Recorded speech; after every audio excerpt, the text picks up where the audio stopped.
Welcome back to Ferocious Education. This is Zed. Today we're going to be giving an update on BNGO. My previous DD is in the description below to go overview for the entire company. What we're going to be doing today is going to go through technical analysis, update, the next possible movement for the stock, recent news, and any changes that has happened since my last video. So 1 month, 1 day here perspective, you get to see that the MACD has broken through and confirmed a really nice reversal here. While this is good news in this sense, you need to look into the 1 hour perspective, especially since the volume that it has reached is around 160. That is multiple times more than the average volume. Now, taking a quick look into the MACD, you get to see positive results here on the 1 day. Into the momentum, it seems that the stock is having a really good momentum. In terms of the million percent R here, you get to see that the stock is trading at a neutral level. It's neither overbought or oversold. And on the average directional index, it shows that there is a strong indication for a movement or a trend that is kind of forming. 10 SMA is above the 30 EMA, although they're very close to touching. The stock did jump today briefly above the 200 SMA, which is a good sign, and is still above the 50 SMA. Going in towards the 1 hour perspective, we're going to look here and you get to see that the stock is highly oversold for at least the second part of the day. And then we go on and we see that the average directional index here is sitting somewhere a little bit around 41, which shows a great indication for a movement that is possible here to happen, especially after jumping in from 13.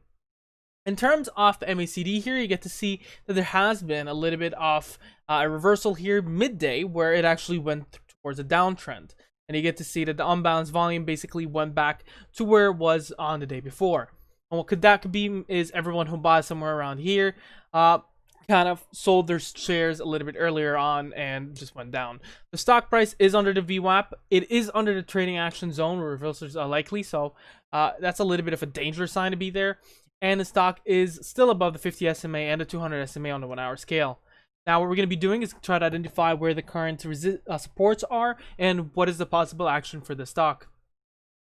Before doing so, we're going to be doing quickly here to see the moving average. The stock price is significantly above the moving average, which is expected from the new PR that they received, which I'll go in a second. And then we go take a look into the Fibonacci retracements here. We get to see the Fibonacci retracements that the stock has broken the Fibonacci retracement point of 0.60. And the next one is around 0.54. Now, the next current support is technically supposed to be 0.58 to around 0.57. So 0.57 from around here, and 0.58 from around here. And that would be the current support.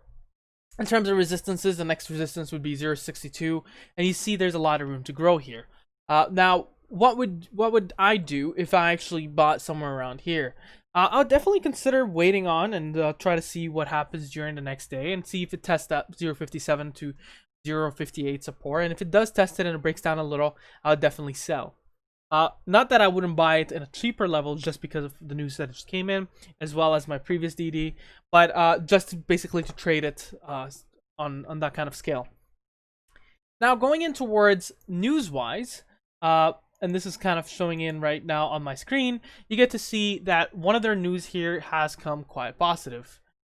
And what you get to see here is that the company here, BNGO, has become an essential part of the first ever complete assembly of a human X chromosome.